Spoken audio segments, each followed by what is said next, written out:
Fala, seus cristãos cansados, graça e paz a todos os santos da internet. Esse é o momento aqui no canal onde a gente vai dar um pontapé inicial, fazer uma reflexão introdutória ao tema da lição da escola sabatina dessa semana. E o tema geral do trimestre, desses 3 primeiros meses do ano, tem sido administradores fiéis à espera do mestre. A gente tem falado sobre o tema da mordomia, que envolve, claro, finanças, né, termos monetários, mas envolve muito mais do que isso, envolve o nosso modo de pensar, o nosso modo de agir, a nossa postura em relação aos outros ao nosso redor e a forma como a gente conduz as escolhas da nossa vida, os nossos objetivos, os nossos alvos, e se nós de fato entendemos que estamos administrando as coisas que Deus nos deu ou se estamos de fato tratando tudo como se fosse nosso. E hoje, essa semana, o nosso tema, na lição de número 9, no episódio de número 9, é cuidado com a cobiça. A gente vai examinar os exemplos, né, de quão prejudicial é a cobiça e o que nós podemos fazer para superá-lo, ou superá-la, tá certo? O verso-chave dessa semana está em Lucas, capítulo 12, verso 15, e diz: esteja atento e cuide com a cobiça, pois a vida de alguém não consiste na abundância das coisas que possui. Palavras vindas diretamente da boca de Jesus, alertando para que nós tenhamos cuidado, de fato, com esse ídolo tão poderoso que age dentro de nós, muitas vezes, que é a cobiça, tá certo? Então nós vamos tratar esse assunto aqui nesse vídeo em 3 tópicos bem pertinentes. Primeiro, a cobiça corrompe a pessoa por completo. Segundo, o contentamento é a verdadeira cura para a cobiça. E terceiro, o verdadeiro contentamento só vem por meio de Cristo. Tá certo? Antes da gente, então, entrar a fundo nesse tema, né, ou tão fundo quanto um vídeo de alguns minutos possa proporcionar pra gente, eu gostaria de pedir e lembrar a você que ainda não é inscrito no nosso canal que faça isso agora. Clique aí, aproveite esse vídeo e se inscreva no nosso canal para você ficar por dentro de tudo aquilo que o canal tem para oferecer, não só introduções à lição da Escola Sabatina, mas também as meditações diárias ou semanais que a gente tem.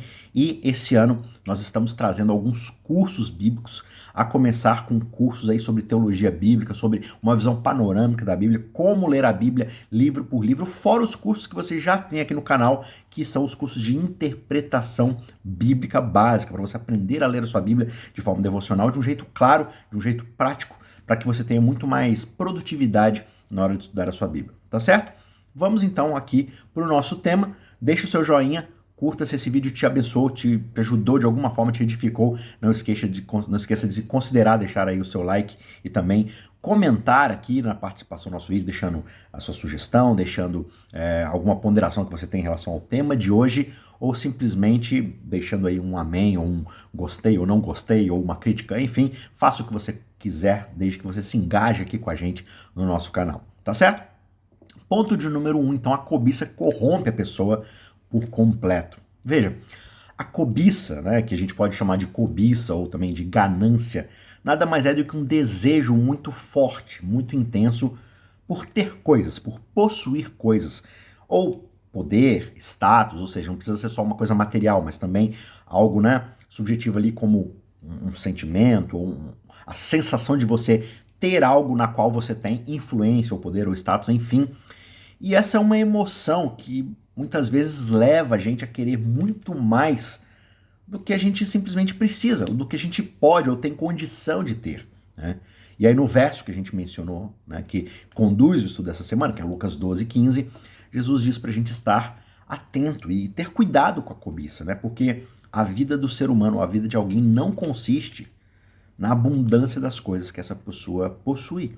Então a nossa vida não é pautada, ela não é definida por aquilo que nós temos ou deixamos de ter. Então esse verso, o que ele está fazendo, o que Jesus está falando para nós, é alertando a gente para os perigos da cobiça e lembrando para a gente de que a vida é muito mais do que aquilo que nós possuímos. Sabe, a cobiça ela pode corromper uma pessoa por completo. E quando nós nos tornamos obcecados com dinheiro, poder, status, coisas, bens, enfim, nós podemos fazer qualquer coisa para alcançar esses objetivos. A gente pode mentir, trapacear, prejudicar outras pessoas para obter aquilo que nós queremos, cruzar limites éticos, morais, abrir mão dos nossos valores, do nosso compromisso com Deus, com o seu reino, com as pessoas do seu reino, da sua comunidade de fé, né? E tudo isso pode levar a gente a perder certos relacionamentos, perder a reputação diante das pessoas. E além disso, a busca incessante por mais, por ter o tempo todo, pode deixar a gente insatisfeitos, felizes, entramos em depressão por não alcançarmos as metas e objetivos que nós estabelecemos para nós mesmos, ficar o tempo todo ali desesperado com o amanhã, porque a gente não está no ritmo do alcance das coisas que a gente gostaria de ter, né? Então, a gente acaba ficando insatisfeito, infeliz, porque a gente transformou a nossa vida nas metas das coisas que a gente quer ter. Só que, no entanto, o contentamento de fato é a cura para a cobiça. Quando nós estamos satisfeitos com aquilo que nós temos, nós somos menos propensos a buscar mais. E em vez disso, nós podemos apreciar as bênçãos que nós já temos nas nossas vidas e sermos gratos por essas coisas. Isso ajuda a gente a ser mais felizes, a valorizar o que realmente importa na vida, né? Como relacionamentos, o amor, né? Então veja, o verdadeiro contentamento, ele só vem por meio de Cristo. E quando nós confiamos em Jesus, nós encontramos satisfação e alegria na nossa vida, independentemente das nossas circunstâncias. Isso porque a nossa confiança genuína, ela não está no dinheiro, nas posses, naquilo que a gente juntou, ela está em Deus. E Deus nos prometeu suprir todas as nossas necessidades e dar a nós paz, e uma paz que excede todo o entendimento. Então, para superar a cobiça, nós devemos de fato nos concentrar em Cristo Jesus e buscar a sua vontade para as nossas vidas.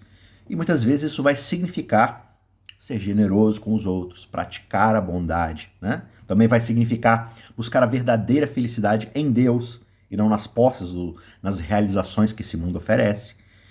Então, no fim das contas, a cobiça, ela é uma emoção perigosa que pode nos levar a uma destruição pessoal e prejudicar aqueles ao nosso redor. No entanto, o contentamento em Cristo é a cura para esse perigo, é a cura para essa doença, para essa emoção negativa. E quando nós buscamos a vontade de Deus para as nossas vidas e confiamos nele, aí então nós encontramos a verdadeira felicidade e satisfação. Então, entrando mais fundo no primeiro tópico, a cobiça corrompe a pessoa por completo, né?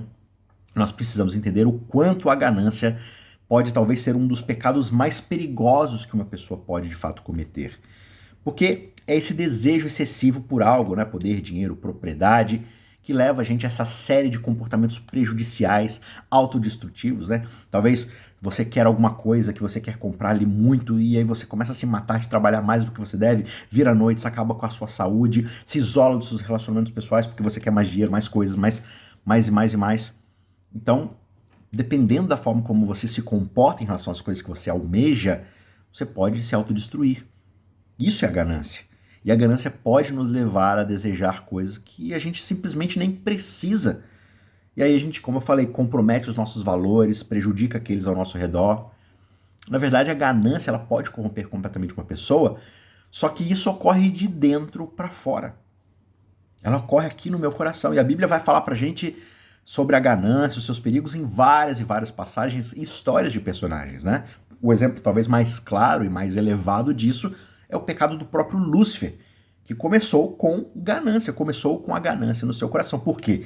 Porque ele não estava satisfeito com a sua posição de honra entre os anjos e ele queria mais do que o Criador havia dado para ele.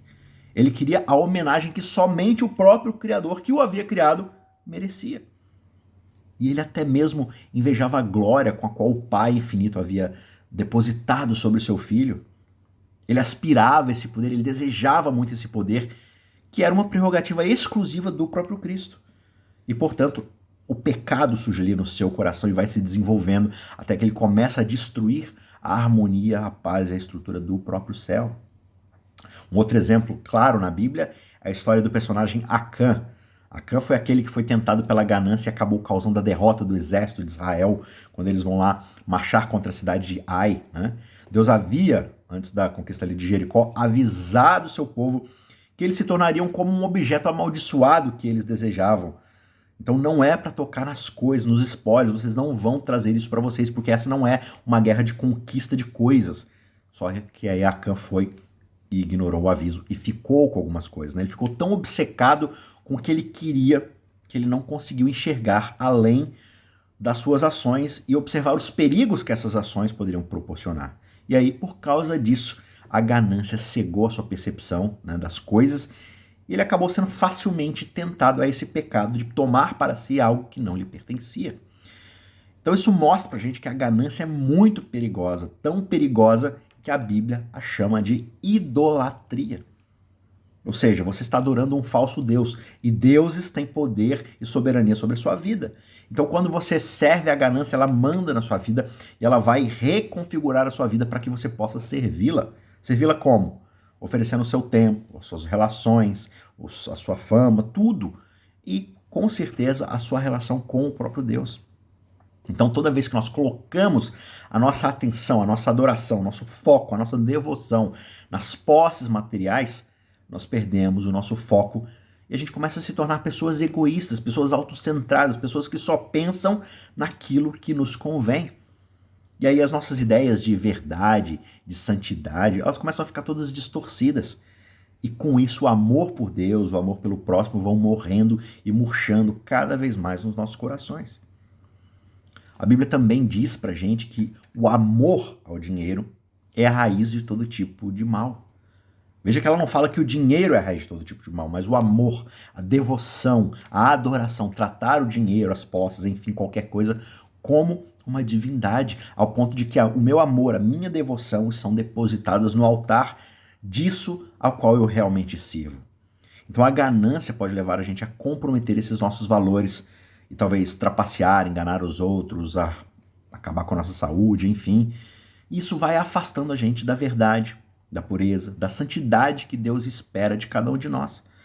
Então a ganância é um mal muito grave, é um pecado devastador, só que ele vai se desenvolvendo gradualmente. Começa pequeno, vai sendo alimentado até que se torna um monstro gigantesco, um hábito no nosso coração, nas nossas atitudes e tudo mais, né?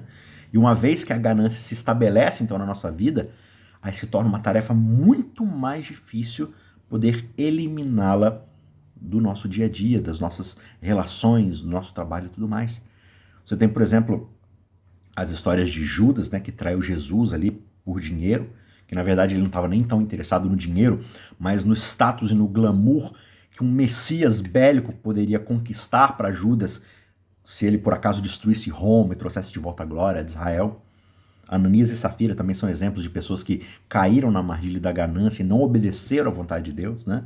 Eram pessoas que tinham um desejo de se relacionar com Jesus. Só que a ganância distorceu seus corações, o caráter deles, e finalmente acabou derrotando essas pessoas. Porque é isso que a ganância faz no fim das contas, né? A ganância pode parecer uma coisa boa, só que ela é um pecado mortal que pode nos afastar de Deus e destruir as nossas vidas. Em última análise, a ganância é uma escolha que nós fazemos.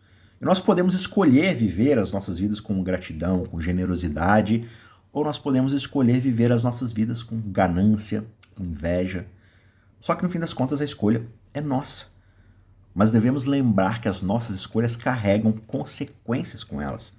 Nós podemos escolher, como Moisés vai colocar diante do povo de Israel, a vida ou a morte, a bênção ou a maldição. Mas o convite que ele faz e que Deus nos faz hoje é que nós possamos escolher a vida para que possamos viver. E viver com gratidão, com generosidade, evitando a armadilha mortal que é a ganância. Ponto de número 2, a satisfação, então, ou o contentamento é a cura para a cobiça. Então, mesmo que a ganância possa, sim, e é um problema muito sério, um ídolo nas nossas vidas, a boa notícia que o Evangelho nos traz é que há uma solução para a ganância. E a Bíblia ensina para a gente que a satisfação ou o contentamento é esse grande remédio, esse antídoto, essa cura para a ganância. E quando nós estamos satisfeitos com aquilo que nós temos de fato, aquilo que Deus nos deu, com as bênçãos que Ele nos dá a cada dia, a gente para de sentir necessidade por sempre ter mais e alcançar mais. A satisfação é uma bela de uma atitude de contentamento com a vida que nós já temos hoje. Não que nós não possamos ir atrás de melhorias na nossa vida, mas eu estou satisfeito com o passo ou com o momento da minha vida que eu me encontro hoje. Eu não me sinto incompleto, porque ainda me falta tal coisa. Não que eu não possa ir atrás dessa coisa para que eu chegue nela um dia, mas hoje eu já me sinto satisfeito porque hoje eu já tenho tudo que eu preciso, que é Deus. Então, é uma disposição de espírito que eu desenvolvo, que o espírito, né, desenvolve em mim, que me leva a encontrar alegria nas coisas mais simples da vida, a não ficar buscando felicidade nas coisas que eu ainda não tenho. Posso vir a ter lá na frente, mas isso não cria em mim hoje um buraco, um vazio. Então veja, a satisfação é o exato oposto da ganância, que é esse desejo insaciável por sempre ter mais e mais, enquanto a satisfação é eu estou satisfeito com o que eu já tenho hoje. A Bíblia ensina pra gente que a satisfação é um dom que vem de Deus. E quando nós confiamos em Deus e na sua providência, nós sabemos então que Ele nos suprirá com tudo aquilo que nós precisamos. E nós não precisamos nos preocupar mais com as coisas do mundo, com as coisas que a gente pode alcançar no mundo, na nossa carreira, no nosso trabalho, nos nossos relacionamentos. Não. Nós não precisamos mais nos preocupar com essas coisas, porque Deus, que é o Criador e sustentador fiel, Ele vai cuidar de nós. E aí o apóstolo Paulo escreve pra gente que a satisfação é um grande ganho. É o maior lucro que se possa ter, porque ele diz, de fato, a piedade com contentamento é uma grande fonte de lucro, porque nós não trouxemos nada para esse mundo e não vamos levar nada desse mundo quando morremos.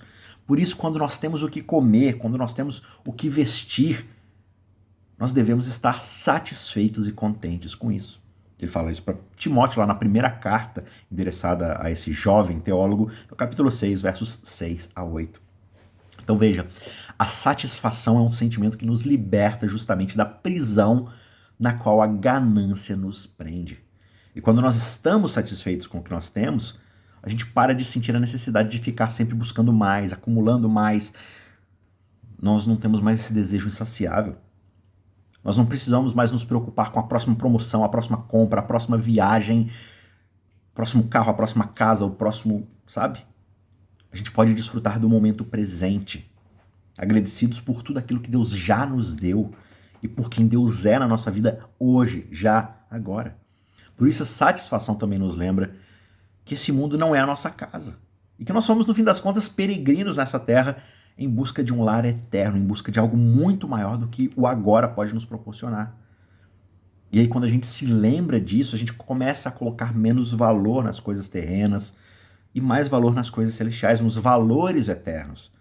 Por isso a satisfação ajuda a gente a manter essa perspectiva correta sobre a vida de fato e não ficar nos apegando às coisas que esse mundo tem a oferecer.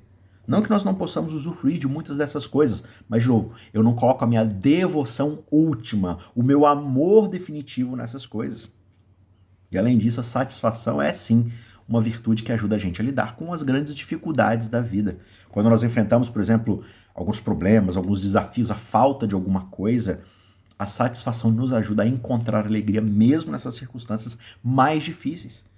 Só que isso não significa que eu não vou parar de trabalhar para melhorar as minhas circunstâncias, né? Que eu não vou buscar um emprego melhor, me aprimorar nas minhas capacidades, né? Nos meus relacionamentos e tudo mais. Mas o que isso significa? É que eu vou encontrar alegria verdadeira mesmo quando essas coisas ainda não estiverem perfeitas ou eu ainda não estiver alcançando elas. A satisfação também nos ajuda a amar os outros. Porque quando eu estou satisfeito com aquilo que eu já tenho, eu paro de sentir inveja dos outros. E não só eu paro de sentir inveja do que o outro tem, como em vez disso eu começo a apreciar as bênçãos que Deus deu a mim e que eu posso compartilhar com os outros. Ou até mesmo ficar feliz com as coisas que o outro recebeu, com os passos que ele já deu na sua vida, com o rumo que ele já alcançou. E eu o amo verdadeiramente com sinceridade, feliz pelas bênçãos que Deus deu a essa pessoa, ou feliz com as bênçãos que Deus me deu e que eu posso usar para ajudar as pessoas que ainda não chegaram onde eu cheguei também. Só que, infelizmente, na cultura que a gente vive, a gente aprende a querer sempre mais, buscar sempre mais. E se você observa os comerciais, hoje não é nem mais comercial de TV, né? Hoje você entra no YouTube, nas redes sociais, no TikTok e tudo mais, você vai ser bombardeado o tempo todo com pequenos anúncios, e todos esses anúncios diariamente, com essas mensagens piscantes na nossa frente, o tempo todo elas estão nos dizendo que nós precisamos de mais coisas, de mais coisas, de mais coisas para sermos felizes. Só que a verdade é que a felicidade não vem dessas coisas, mesmo que nós a tenhamos todas, que nós possamos possuir todas essas coisas. A felicidade, de fato, ela vem de uma relação pessoal com o próprio Deus, que é a fonte da nossa felicidade. E isso traz a satisfação que vem dessa relação. Portanto, para nós sermos verdadeiramente felizes, nós precisamos aprender a estarmos satisfeitos com aquilo que nós já temos, e a principal, ou o principal ser ou pessoa que nós já temos na nossa vida é o próprio Deus. Por isso nós precisamos confiar nesse Deus e na sua providência, e a gente precisa se lembrar que esse mundo não é a nossa casa, não é o nosso lar final. Quando nós aprendemos a estar satisfeitos, nós somos mais livres para poder desfrutar da vida e das bênçãos de Deus, e nós podemos viver com alegria e paz nos nossos corações. Por fim, terceiro ponto, a verdadeira satisfação só vem por meio de Cristo. Então veja, embora a satisfação seja uma virtude importante que nós devemos cultivar e devemos buscar na nossa vida, esse sentimento, essa virtude verdadeira, da verdadeira satisfação, do verdadeiro contentamento só pode ser encontrado na pessoa de Jesus Cristo. Não é algo que eu desenvolvo por conta própria, a partir de mim mesmo. A Bíblia, sim, como a gente já viu, ensina que a ganância é um problema do coração. Só que a Bíblia também ensina que somente Cristo e o seu evangelho, a sua graça, pode transformar os nossos corações. Se a gente tentar mudar a nossa vida, o nosso coração a partir de uma educação melhor, a partir de uma mudança na cultura, a partir de um exercício voluntário da vontade, dos meus esforços humanos, eu não vou conseguir, porque isso não vai mudar meu coração. Claro que isso tem lugar na minha vida, eu preciso incrementar a minha educação, eu preciso mudar a cultura ao meu redor, eu preciso exercer uma vontade e os meus esforços a partir do poder que Deus me dá. Mas tudo isso só vai ter lugar mediante uma completa entrega do coração a Jesus Cristo. Porque no fim das contas nós não podemos fornecer uma cirurgia que o nosso coração precisa para ser operado para essa transformação. Somente o poder transformador de Cristo vai mudar, de fato, os nossos corações de pecadores inveterados para pessoas santas, pessoas que buscam fazer a sua vontade. Cristo somente é a fonte da verdadeira satisfação que a gente de fato precisa buscar, precisa procurar. E a Bíblia vai ensinar para a gente que somente nele nós vamos encontrar a verdadeira plenitude. O próprio Paulo, mais uma vez, vai escrever para a gente que em Jesus Cristo habita corporalmente toda a plenitude da divindade. E quando estamos nele, nós estamos perfeitos, porque ele é a cabeça de todo o principado, de toda a potestade, porque ele governa todo o universo. Paulo fala isso em Colossenses capítulo 2, versos 9 e 10. Ou seja, em outras palavras, somente em Cristo a gente encontra tudo aquilo que a gente precisa. Porque ele é a fonte da verdadeira plenitude, ele é a fonte da verdadeira satisfação. E para nós mantermos a nossa conexão com esse Cristo, é essencial que nós escolhamos servi-lo e que nós escolhamos depender dele. Ou seja, que a gente troque a nossa devoção e nosso amor último das coisas e coloquemos sobre quem verdadeiramente pode suportar a nossa expectativa, a nossa devoção, o nosso amor, que é Jesus Cristo. Nós também precisamos aprender a orar e estudar a Bíblia mais incessantemente, diariamente, porque essas práticas vão ajudar a gente a manter a nossa conexão com Cristo e aprender mais sobre a sua vida, sobre as suas ações, as suas lições, as suas escolhas, né? E assim a gente encontra a satisfação que a gente procura. A oração também é uma maneira poderosíssima da gente manter conectados com Cristo. E quando nós oramos e nos comunicamos com Deus, nós abrimos o nosso coração para os nossos anseios, para os nossos desejos, para as nossas angústias, para as nossas dificuldades. Por isso a oração nos ajuda a desenvolver um relacionamento pessoal com Ele e exercer a nossa confiança na sua providência, verbalizando a nossa gratidão e relembrando tudo aquilo que nós já recebemos dele também. Então, o estudo diário da Bíblia é essencial para manter a nossa conexão com Cristo, né? A palavra de Deus ali que vai mostrar para a gente as verdades que nós precisamos para encontrar a satisfação que nós procuramos. Quando a gente estuda a Bíblia, nós aprendemos mais sobre o quanto Deus cuida de nós, as histórias de como Ele exerceu o seu cuidado em outras pessoas, né? E qual é a sua vontade final para as nossas vidas. Ou seja, concluindo, a generosidade constante, a negação de si mesmo, né, e a dependência completa de Deus são, de fato, os remédios que Ele nos fornece para o pecado do egoísmo e da ganância. E a Bíblia ensina para gente que Deus ordenou que a doação, que a generosidade se tornasse um hábito na nossa vida para que nós possamos justamente combater o pecado perigoso que é o engano da ganância. Então, doar continuamente, ser generoso com as pessoas, observar a necessidade dos outros ao invés de se focar somente na minha, esse processo contínuo vai matando a ganância dentro de nós e privando a ganância daquilo que ela mais deseja, que é ocupar o centro do nosso coração, colocando os nossos desejos, os nossos anseios no lugar de Cristo. Quando a gente é generoso, a gente mata a ganância e fortalece a benevolência, que é um fruto do Espírito. Então, ser generoso, doar, ajudar, é um hábito que a gente precisa também desenvolver nas nossas vidas, que é um fruto que vem naturalmente de quando nós nos submetemos totalmente a Cristo. Né? E assim a gente pode dar cada vez mais passos para sermos livres da prisão da ganância e vivermos com alegria, com paz nos nossos corações. Né? A ganância é um pecado muito perigoso, ela pode corromper os nossos corações, pode nos levar à destruição, mas a verdadeira satisfação pode ser encontrada verdadeiramente quando colocamos o nosso amor definitivo, a nossa devoção última aos pés de Cristo. E Cristo vai transformar o seu coração pelo poder do Espírito para que você possa seguir a sua vontade e o seu querer na sua vida. Tá certo? Que Deus te abençoe. A gente se vê na semana que vem para mais um estudo aqui nesse canal. E não se esqueça, deixe o seu joinha, comente aqui embaixo o que você tem a contribuir com esse estudo, suas dúvidas, enfim. E assim a gente vai mantendo aqui a nossa comunidade de estudo da Palavra de Deus, tá certo? Um grande abraço. Que Deus te abençoe. Tchau, tchau.